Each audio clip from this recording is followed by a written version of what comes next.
అదరగొట్టే కారం రంగు రుచి ఆచి కారం పొడి. ఓరుగలను వాన ముంచెత్తింది. కుండపోత వర్షం ఇక్కడ అతలాకుతలం చేస్తుంది. భారీ వర్షానికి వరంగల్ టు ఖమ్మం రహదారిపై వరద నీరు ప్రవహిస్తోంది. ఐనవోలు మండలం పంతిని గ్రామం వద్ద రోడ్డుపై వరద ఉధృతంగా వెళ్తోంది. దీంతో ఆ రోడ్డులో రాకపోకలకు తీవ్ర అంతరాయం ఏర్పడింది.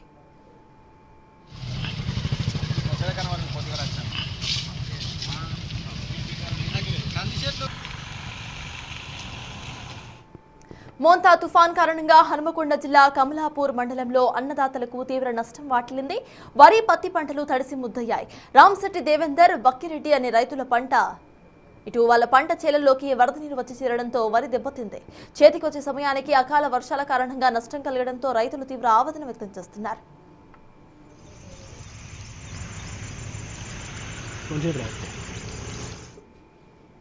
మోంతా తుఫాన్ ప్రభావంతో జనగామ జిల్లా పాలకుర్తి కొండకండ్ల దేవరుప్పల మండల కేంద్రాల్లో భారీ వర్షాలు కురిశాయి. దీంతో చెరువులు వాగులు పొంగిపొరులాయి. పాలకుర్తి దేవరుప్పల మండల కేంద్రాలలో వరద ప్రభావంతో అక్కడక్కడ రోడ్లు కల్వర్ట్లు తెగిపోవడంతో కొన్ని గ్రామాలు జలదిగ్బంధంలోనే మునిగిపోయి ఉన్నాయి. అటు ఐకేపీ కేంద్రాల్లో ఆరబోసిన వడ్లు తడిసి ముద్దయ్యాయి. పాలకుర్తి మండలం ముత్తారాం గ్రామ వాగు ఉప్పొంగడంతో 200 ఎకరాల వరి చేను నీట మునిగింది.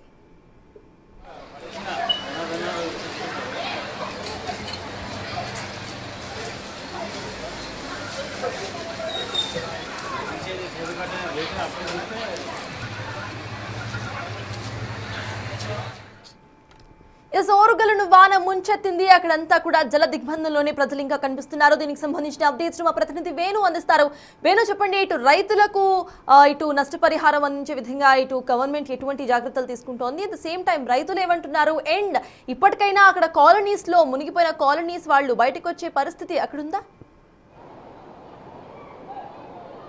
ప్రస్తుతం అయితే వర్షం దాదాపు రాత్రి 11 గంటలు, అంటే ఇప్పటికీ 13 గంటల సమయం పట్టింది వర్షం తగ్గి. కానీ వరద నీరు ఇంకా అటు గ్రామాలను అదేవిధంగా సిటీ నగరాలను కూడా వీయట్లేదు. ప్రస్తుతం మనము వరంగల్లోని శివనగర్ వద్ద ఉన్నటువంటి అండర్ బ్రిడ్జ్ జంక్షన్. ఇది వరంగల్ ఖమ్మము 563 రహదారి ఇక్కడి నుంచే మొదలవుతుంది. సో ఇక్కడ అండర్ బ్రిడ్జ్ ప్రాంతాన్ని చూడొచ్చు. కంప్లీట్గా భారీ స్థాయి వరద రావడంతో ఇక్కడ నుంచి రాకపోకలు నిలిపివేశారు. ఇక్కడ నుంచి బైపాస్ చేస్తున్నారు. సో వెహికల్స్ అన్నింటినీ కూడా చింతల్ బ్రిడ్జ్ నుంచి కిలావరంగల్ ద్వారా అక్కడ నుంచి ఖమ్మానికి బైపాస్ చేస్తూ వెహికల్స్ని ఇక్కడ నుంచి రాకపోకలు నిషేధించారు. సో మనం ఇదంతా చూస్తే దాదాపు 13 గంటలు పూర్తయినా కూడా వరద ఈ స్థాయిలో ఉండడం ఇదే మొదటిసారి అని చెప్పుకోవచ్చు.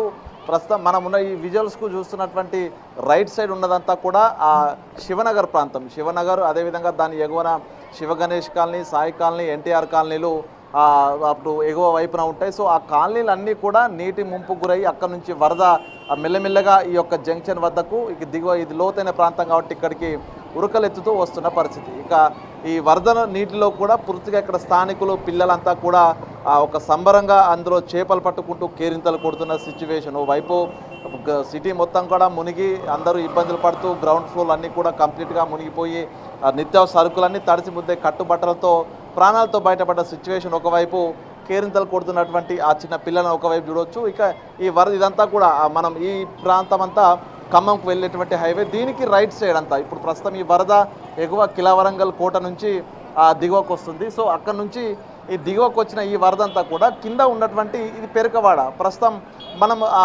ఇప్పుడు చూసేదంతా కూడా పెరకవాడ సైడ్ ప్రాంతం. ఈ పెరకవాడ ప్రాంతం, అదేవిధంగా కరీంబాద, ఉర్సు బోడ్రాయి ప్రాంతం అంతా ఈ వరద నీరు అటువైపుగా వేగంగా పరిగెత్తుతూ కంప్లీట్గా దాదాపు 8 కాలనీలు ఈ అగర్తల వాటర్, కిలావరంగల్ కోట చుట్టూ ఉన్నటువంటి వర్షం ఉన్నటువంటి ఆ నీరంతా కూడా దిగువన ఉన్న ఈ ప్రాంతానికి వస్తూ కింద మరో 3 కాలనీల ముంచెత్తుతూ తిరిగి ఆ చివరకు ఆ బొందివాగు నాలలో కలిసి నాగారం వైపుగా పరిగెత్తున్నటువంటి సిచ్యువేషన్. అంటే మొత్తంగా ఈ చెరువులను తలపిస్తున్నటువంటి సిచ్యువేషను దాదాపు ఈ సాయంత్రం వరకు కూడా ఉండే అవకాశం ఉంది. ఎందుకంటే ఎగువ నుంచి ఆ స్థాయి వరద వస్తుంది. సో ఆ వరద అంతా తగ్గాలంటే దాదాపు మరో అర్ధరాత్రి కూడా పట్టే అవకాశం ఉందని తెలుస్తుంది. ఇక రూరల్ ఏరియాస్లో మొత్తంగా అటు పత్తి, మొక్కజొన్న, వరి పంటలన్నీ కూడా నాశనం అయిపోయాయి. వరంగల్ జిల్లా వ్యాప్తంగా 80,000 పైగా ఎకరాలు పూర్తిగా అటు మొక్కజొన్న, వరి, అదేవిధంగా మిర్చి పంటలు 80,000 పైగా ఎకరాలు నష్టపోయాయంటూ కూడా ప్రాథమికంగా అంచనా వేసిన సిచ్యువేషన్. సో ఒకసారి చూడొచ్చు ఈ వరద తాకిడి నగరంలో ఏ విధంగా ఉందని కూడా మనం చూడొచ్చు. ఒకసారి స్థానికులతో మాట్లాడదాం. వీళ్ళంతా కూడా మొదటగా వరంగల్ ముంపుకు గురైతే మొదటగా ముంపుకు గురయ్యేది ఈ అండర్ బ్రిడ్జ్ ప్రాంతం. సో ఏంది అసలు ఈ వరద ఎప్పుడు మొదలైంది? ఎప్పుడన్నా వచ్చిందా ఇంత స్థాయి వరద? ఇది ఇంతవరకు ఒకసారి 2 సార్లు వరద వచ్చింది. ఆ వరదల సూత ఈరోజు నిన్న రాత్రి నుంచి కురిసిన వర్షాలు నేను ఇంతవరకు 40 ఏళ్ళ కాంచి స్థానిక మేము చూడలేదు. ఇక్కడ శివానగర్లో నల్లాలు కబ్జా చేసి కట్టుడు, ఈ బొందువా కట్టుడు అన్ని ప్రాంతాలల్లో ఇప్పుడు సాగరసుకుంటా కానీ మెయిన్ పెరకవాడ సమస్య ఇప్పుడు ఇది ఉన్నది. ఇక్కడ సార్ చూడండి మీరు, ఇప్పుడు ఇది ఉన్నది. దీన్ని అక్కడ పొక్కలు చేసేది ఉంటే నీ వాటర్ అన్నీ అటు పోతుంది, అటుకెళ్ళి చేసినా పోతుంది, ఆ కట్టమై సభకెళ్ళి చేసిన సూత పోతుంది. ఈ అధికారులు కానీ ఇక్కడ ఉన్న ఏరియా కార్పొరేటర్ చెప్పినా కానీ ఇటువంటి సమ్మె ఏది పట్టించుకుంటలేరు. పెరకవాడ ప్రాంతంలో మేరవాడ అని ఉన్నది, మేరవాడలో రోటెత్తు నీళ్ళు వచ్చినాయి, మొత్తం సమానం జరిసిపోయింది. చాలా పెద్ద మనుషులు ఉన్నారు, దీన్ని పట్టించుకునే దానికి ఒక రాజకీయ నాయకుడు చూద్దా ఎవ్వరు ఇంతవరకు రాలేదు. వాళ్ళ పరిస్థితి చూద్దా మేము ఎన్నోసార్లు చెప్పినాం, ఈ మొర పట్టించుకొని మాకు కథ చేయాలి, మాకు ఇది సహకారం చేయాలి అన్నా కానీ ఇంతవరకు వస్తాంది తడతానే పోతానే. కానీ రాత్రి ఎంతవరకు వచ్చినాయి మీకు? ఎట్లా ఉన్నారు? అసలు ఉన్నారా? ఇళ్లలో ఉన్నారా? కింద ఉన్న వాళ్ళ పరిస్థితి ఏంది? ఎటు పోయాలంట? పరిస్థితుల్లో బంధువులలో ఉంటే ఇంటికి పైకప్పులోకి వెళ్ళి పండుకున్నారు. కొంతమంది మా ఇంట్లో చూద్దాం మాకు కొద్దిగా ఆశ్రమం ఇచ్చి వాళ్ళని చూద్దాం మేము పండ పెట్టుకున్నాం. ఇక ఇటువంటి పరిస్థితి చూద్దా ఇట్లా వస్తాంట చూద్దా ఎవరు చూద్దా దీనికి సహకారం చేసేది అనేది లేదు. ముందుగా నాలాల గుర పెంచుకొని ఇటువంటి ఉంటే అది ఎత్తు బాబా తక్కువ చేసుకుంటే ఈ నీళ్లు ఉండనే ఉండేవి. అంటే ఏంటి అసలు ఈ ఇక్కడ ముంపు కారణం అనేది ఓన్లీ నాలాల సమస్య? నాలాల సమస్య. ఇక్కడ ఎత్తు పెట్టిండి, అక్కడ అది ఆ ఎత్తు వల్ల పోతలు అక్కడ 2 పొక్కలు చేయాలి. పొక్కలు చేస్తే ఈ నీళ్ళన్నీ అడిపోతాయి. మళ్ళీ లేకపోతే అక్కడ కూలదేం కాలే, ఆ చేపలు అమ్మే కాడ ఆ డబ్బాలు తీసేయాలి. అక్కడ టాయిలెట్ ఉన్నది, టాయిలెట్ మన బాత్రూమ్లు ఉన్నాయి, అక్కడ అభివృద్ధి తీసేస్తే ఈ పరిస్థితి ఈ పెరకవాడకు ఇటువంటి వాటర్ అన్నదిగా రాదు. అది మొత్తంగా మరి అధికారులు వచ్చిర్రా తిరుగుతున్నారు ఈ ముంపు ప్రాంతాలన్నీ, అక్కడ పునరావాస కేంద్రాలు ఏర్పాటు చేస్తారు, నిజంగా ఎవరైనా నచ్చి తీసుకెళ్లారా? ఇటుకెళ్ళి ఇంతవరకు అయితే అధికారులు మాకెళ్ళి అయితే ఏరియాకెళ్ళి అయితే రాలేదు. మా అటుకెళ్ళి మీద ముంపు బాగా ఉన్నకెళ్ళి చూస్తా మా సమస్య వాళ్ళు వచ్చింది రాంది మనకు తెలియదు. ఇంతవరకు అయితే మా పెరకవాడకెళ్ళి అయితే రాలే. సో ఇది స్థానికుల వర్షం పెరకవాడ ఏరియాలో మొత్తంగా ఈ నాలాల కబ్జా, నాలాల సరైన నిర్మాణం లేకపోవడం, నిర్వహణ సరిగా లేకపోవడమే ఇక్కడ వరద ముంపు. యాక్చువల్గా స్థానికులు చెప్పిన దాని ప్రకారం మనం చూడవచ్చు, ఇదంతా కూడా పెరకవాడకు వెళ్ళేటువంటి రోడ్డు. సో ఇక్కడ ఉన్నటువంటి ఈ ప్రధాన హైవే రోడ్డు కంటే కూడా ఎత్తుగా ఆ పెరకవాడ రోడ్డు నిర్మాణం చేశారు. సో అక్కడ డ్రైన్ నిర్మాణం కూడా సైడ్ డ్రైన్ లేకుండా కంప్లీట్గా ఆ రోడ్డు డ్రైన్ లేకుండానే రోడ్డు నిర్మాణం జరిగింది. సో అందుకే ఈ నీళ్ళంతా కూడా సునాయాసంగా దిగువ ప్రాంతానికి వెళ్లకుండా ఇక్కడనే స్టాగ్నేట్ అవుతుండడంతో వరద తీవ్రత పెరుగుతుంది, ముంపు తీవ్రత పెరుగుతుంది. సో ఎగువన ఉన్నటువంటి అగర్తల నుంచి మొదలుకుంటే దాదాపుగా 4 కాలనీలు, ప్రస్తుతం ఈ జంక్షన్ నుంచి మొదలుకుంటే ఇదంతా పొందివాగులోకి వెళ్ళే వరకు మరో 3 అంటే 7 కాలనీల ముంపుకు ప్రధాన కారణము ఇక్కడ నాలాల నిర్వహణ సరిగా లేకపోవడం, అసలు రోడ్లకు ప్రతి రోడ్డు వెంట డ్రైనేజ్ సిస్టమ్ సరిగా లేకపోవడం చూస్తాం. నిన్న ప్రస్తుతం మొదటిసారిగా మొదట్లో 9 గంటలకు వర్షం మొదలైనప్పుడు 11 గంటల సమయం వరకే ఇక్కడికి వరద చేరుకుంది. ఆ అండర్ బ్రిడ్జ్ ప్రాంతం అంతా కూడా పూర్తిగా ముంపు గురైంది. సో అప్పటి నుంచే రాకపోకలు నిలిపివేసిన పరిస్థితి. గత నెలలో కూడా ఆర్టీసీ బస్సు ఆ ఏరియాకు రాగానే పూర్తిగా మొరాయించడము, అక్కడనే ఆగిపోవడంతో దాదాపు 42 మంది ప్రయాణికులను స్థానిక పోలీసులు తాడు సాయంతో అండర్ బ్రిడ్జ్ నుంచి తెల్లవారుజామున 4 గంటల పంతో రక్షించిన పరిస్థితి. అంటే ప్రమాదాలు జరిగేందుకు ఒక హాట్స్పాట్ల లాగా ఈ ఏరియా మారింది. ఇక వర్షం వచ్చి వరద కనుక అక్కడికి ముంచెత్తితే పూర్తి స్థాయి లోపల వాహనం వస్తే మాత్రం వాళ్ళు అక్కడ ఉంటారు, అసలు క్షేమంగా బయటకు వస్తాయనేటువంటి ఒక సిచ్యువేషను ఈ ఏరియా అంతా. ఇది ప్రధాన జంక్షన్, వరంగల్కు నడిబొడ్డు ఉన్నటువంటి ప్రధాన జంక్షనే ఈ యొక్క అండర్ బ్రిడ్జ్ ప్రాంతం. సో ఇక్కడ సరైనటువంటి నిర్మాణాలు లేకపోవడమే ఈ యొక్క ముంపు గురవుతుంది. భారీ స్థాయిలో ప్రమాదాలు జరుగుతున్నాయి. ఏ చిన్న వర్ష పడ్డా కూడా పూర్తిగా జలదిగ్బంధమై రహదారికి రాకపోక కూడా నిలిచిపోతున్న సిచ్యువేషన్. సో ఇది వరంగల్ సంబంధించినటువంటి టౌన్లో ఇట్లాంటి పరిస్థితి ఉంటే వరంగల్ చుట్టుపక్కల దాదాపుగా నెక్కొండ, అదేవిధంగా పర్వతగిరి, వర్ధనపేట ఈ 3 మండలాల లోపల 28 సెంటీమీటర్ల వర్షపాతము, అదేవిధంగా 36 సెంటీమీటర్ల వర్షపాతం నమోదైంది. సో ఈ ప్రాంతాలన్నింటిలో కూడా పూర్తిగా దాదాపు 80,000కు పైగా ఎకరాల పంటలు నష్టపోయాయి. ప్రస్తుతం ఈ హైవే నుంచి దాదాపు ఒక 10 కిలోమీటర్లు వెళ్తే మనకు ఐనవోలు ప్రాంతం వస్తుంది. సో ఐనవోలు ప్రాంతం వద్ద ఆ బైగోన కురిసిన భారీ వర్షానికి హైవేపై నీరు వెళ్తుండడంతో ఆ పంతిని శివారు లోపల రాకపోకలు నిలిపివేశారు. ప్రస్తుతము అటు వరంగల్ నుంచి ఖమ్మం వెళ్ళడానికి బైపాస్ ఆల్టర్నేట్ వేసుకొని వెళ్ళినా కూడా ప్రస్తుతం పంతిని దగ్గర మళ్ళీ ఆగాల్సిన సిచ్యువేషన్. అంటే ఈ హైవే మొత్తంగా కూడా పూర్తిగా ముంపు గురవుతూ ఒక రవాణా వ్యవస్థ అయితే స్తంభించిపోయినటువంటి సిచ్యువేషన్. మరోవైపు ఈ యొక్క ముంపు గురైనటువంటి ప్రదేశాల లోపల ఆల్టర్నేట్గా ఆ నాళాలను ఇప్పటికైనా కూడా వెడల్పు చేయడము, లేకుంటే అందులో పేరుకుపోయినటువంటి వ్యర్థాలను తొలగించడం చేస్తూ ప్రస్తుతం ఈ కాలనీల నుంచి వస్తున్న నీళ్ళంతా కూడా దిగువ ప్రాంతానికి వెళ్ళి బొందివాగు నాలలో కలిసిపోయి అది నాగారం చెరువులోకి వెళ్ళి ఇక ముంపు ప్రభావం తగ్గేది. కానీ ప్రస్తుతం ఇప్పుడున్నటువంటి సిచ్యువేషన్ చూస్తే ఎగువ నుంచి వస్తున్న వరదను చూస్తే దిగువకి వెళ్ళే వరద చాలా తక్కువ శాతం ఉంటుంది. అంటే వరద అంతా కూడా ఇక్కడే స్టాగ్నేట్ అవుతున్నటువంటి సిచ్యువేషన్. సో దీంతోనే ఈ వరద అంతా వెళ్ళి బ్యాక్ వాటర్గా ఆ రివర్స్ వెళ్తుంది, కాలనీ లోపలికి వెళ్తుంది. కాలనీలో నీళ్ళ మొత్తం గ్రౌండ్ ఫ్లోర్ అని కూడా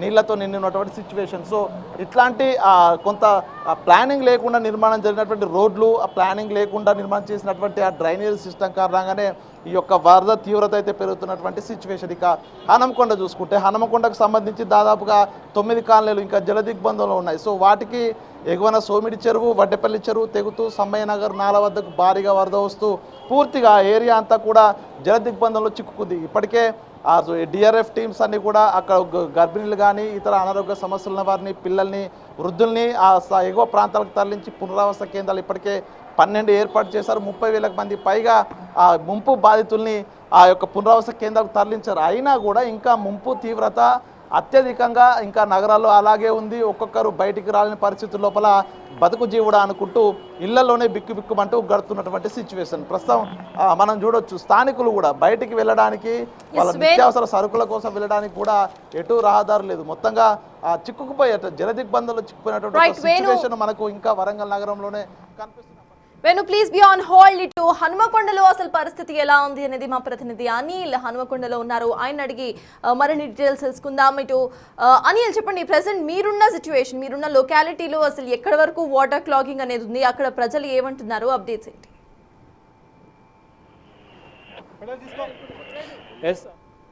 ముఖ్యంగా ఈ హంటర్ రోడ్డుకి సంబంధించి ఇప్పటివరకు కూడా వరద ముంపు అనేది కొనసాగుతుందని చెప్పాలి. ఇందులో భాగంగానే రెస్క్యూ ఆపరేషన్ అనేది కంటిన్యూ అవుతూనే ఉంది. ముఖ్యంగా గర్ల్స్ హాస్టల్కి సంబంధించి సోషల్ వెల్ఫేర్ గర్ల్స్ హాస్టల్ విషయంలో 200 మందికి పైగా అమ్మాయిలందరూ అక్కడ చిక్కుకున్నారు. కాబట్టి వాళ్ళందరికీ కూడా సహాయక చర్యలు అందించేందుకు గాను ప్రెజెంట్ అయితే బోట్లో మనం వెళ్తున్నాం. మీరు విజువల్స్లో గమనించవచ్చు. రెస్క్యూ ఆపరేషన్ అయితే కొనసాగుతుంది. ముఖ్యంగా అధికారులంతా కూడా కలిసి రెస్క్యూ ఆపరేషన్ చేస్తున్నారు.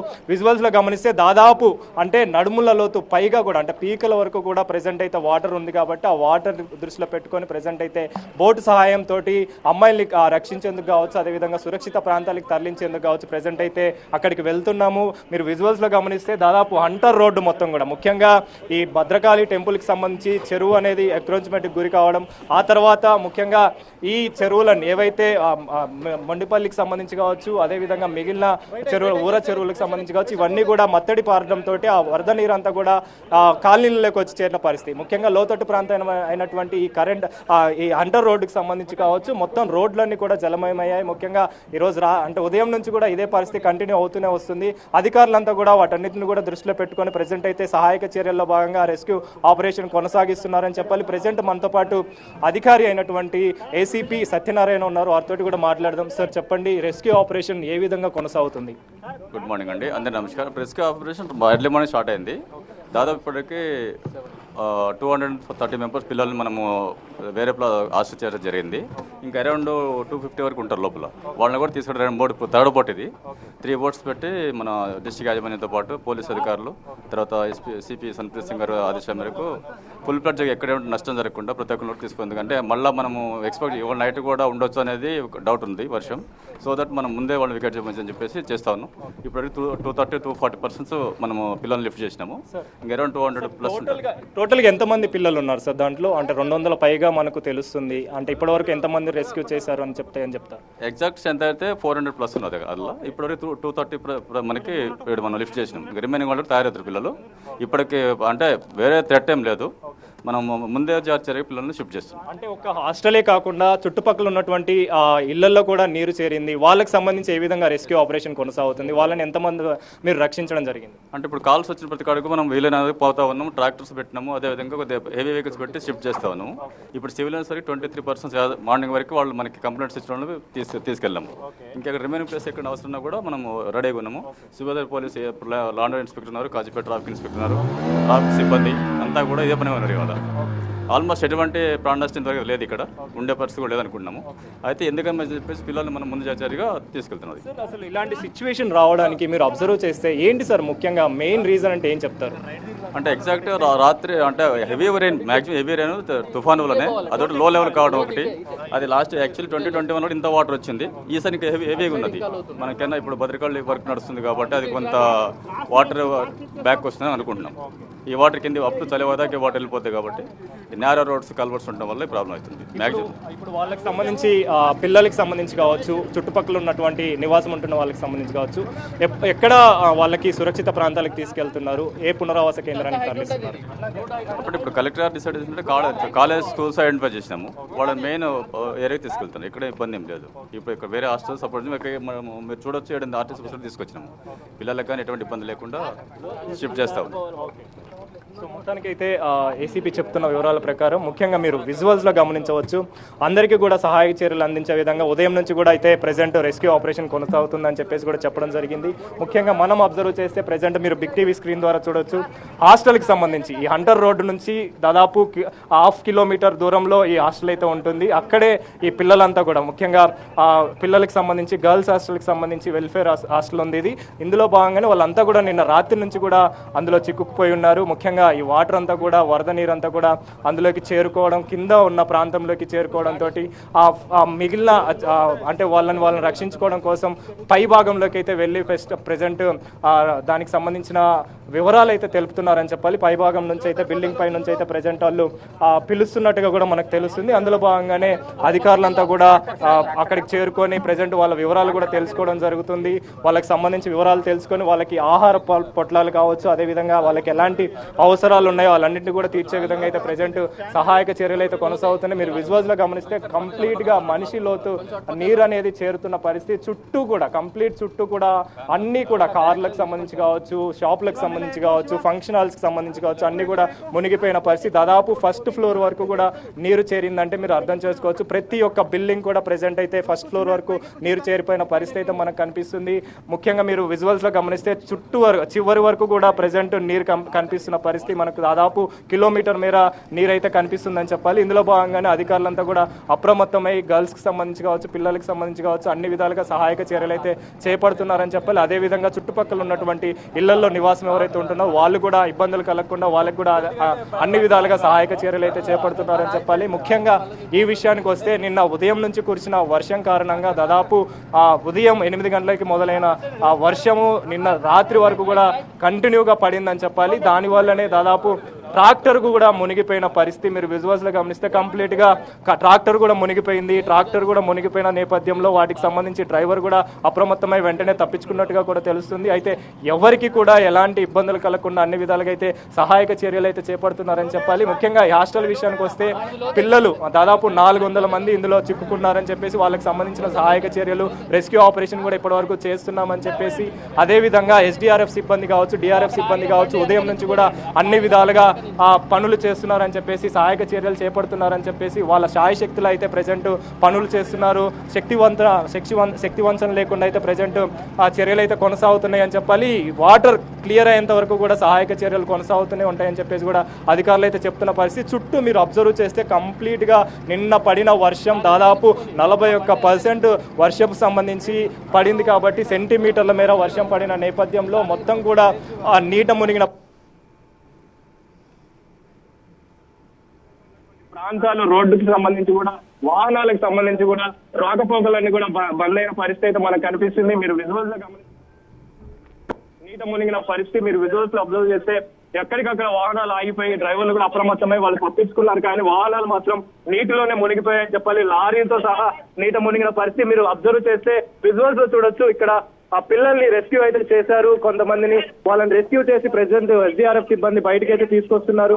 దానికి సంబంధించిన విజువల్స్ మీరు ఎక్స్క్లూజివ్ గా బిగ్ టీవీ ద్వారా గమనించవచ్చు. ముఖ్యంగా ఈ విషయానికి సంబంధించి అమ్మాయిలంతా కూడా దాదాపు 400 మంది అమ్మాయిలు గర్ల్స్ హాస్టల్లో ఉంటున్నారు. అందుకు గాను వాళ్ళకి సంబంధించిన వివరాలన్నీ కూడా ప్రెసెంట్ అయితే తెలుసుకొని వాళ్ళకి బాగోగులు చూసుకొని ప్రెసెంట్ అయితే సహాయక చర్యలు అందిస్తున్నారని చెప్పాలి. అందులో భాగంగానే ఇటు పోలీస్ లాండ్ ఆర్డర్ కి సంబంధించి కావచ్చు, మున్సిపాలిటీ సిబ్బందికి సంబంధించి కావచ్చు, ఇటు పోలీస్ మున్సిపాలిటీ సిబ్బందికి సంబంధించి కావచ్చు, ఎస్డీఆర్ఎఫ్ సంబంధించి కావచ్చు, డిఆర్ఎఫ్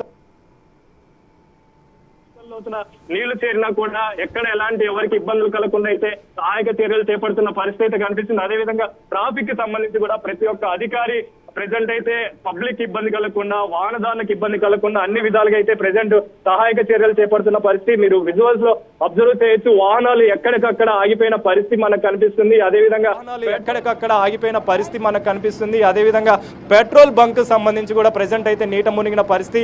అక్కడ ఉన్నటువంటి పబ్లిక్ కూడా చూడొచ్చు, అబ్జర్వ్ చేయొచ్చు. వాళ్ళు పీకల లోతు వరకు కూడా నీటను మునిగి నడుచుకుంటూ వెళ్తున్న విజువల్స్ మనం అబ్జర్వ్ చేయొచ్చు. అంటే దాదాపు 2 కనిపిస్తుంది. కన్ను చూపు మేర కూడా ప్రతిదీ మనకైతే వరద నీరు కనిపిస్తున్న పరిస్థితి. ముఖ్యంగా చెరువులు మత్తడి పారడం, ఆ తర్వాత భద్రకాళి టెంపుల్ కి సంబంధించి చెరువు ఏదైతే ఉందో అదంతా కూడా ప్రజెంట్ కట్టడాలతోటి నిర్మాణాలతోటి ఉన్న వాటర్ రోడ్లపైకి చేరడం, ఆ తర్వాత ఆ రోడ్లపై నుంచి ఓవర్ ఫ్లో అనేది కంటిన్యూ అవ్వడం తోటి ఇళ్లలోకి చేరిన పరిస్థితి. లోతట్టు ప్రాంతాలన్నీ కూడా ప్రెసెంట్ అయితే నీట మునిగిన పరిస్థితి మనకు కనిపిస్తుంది. ముఖ్యంగా నిన్న పడిన వర్షం కారణంగా దాదాపు హన్మకొండ జిల్లా మొత్తం కూడా అన్ని ప్రాంతాలు కూడా నీట మునిగిన పరిస్థితి. మీరు ఒకసారి విజువల్స్ గమనిస్తే చుట్టూ కూడా ఎక్కడ చూసినా కూడా అన్ని దాదాపు ఫస్ట్ ఫ్లోర్ వరకు కూడా నీట మునిగిన పరిస్థితి. తెల్లర్లలోకి నీరు పోయిన పరిస్థితి ఆ విజువల్స్ లో గమనించవచ్చు. ముఖ్యంగా బిల్డింగ్ పైన ముఖ్యంగా బిల్డింగ్ పైన ప్రెసెంట్ అయితే అందరూ కూడా సేద తీరుతున్నారని చెప్పాలి. ఆ తర్వాత కింద ఫ్లోర్ ఫస్ట్ ఫ్లోర్ వరకు కూడా వాటర్ చేరడంతో పైన ఫ్లోర్ వరకు అందరూ కూడా చేరుకొని అయితే ప్రెసెంట్ దీనికి సంబంధించి సేద తీరుతున్నారని చెప్పాలి. అందులో భాగంగానే అధికారులంతా కూడా అప్రమత్తమై వాళ్ళందరి డీటెయిల్స్ అన్ని కనుక్కొని ఆ తర్వాత వాళ్ళకి సహాయక చర్యలు అయితే చేపడుతున్నారని చెప్పాలి.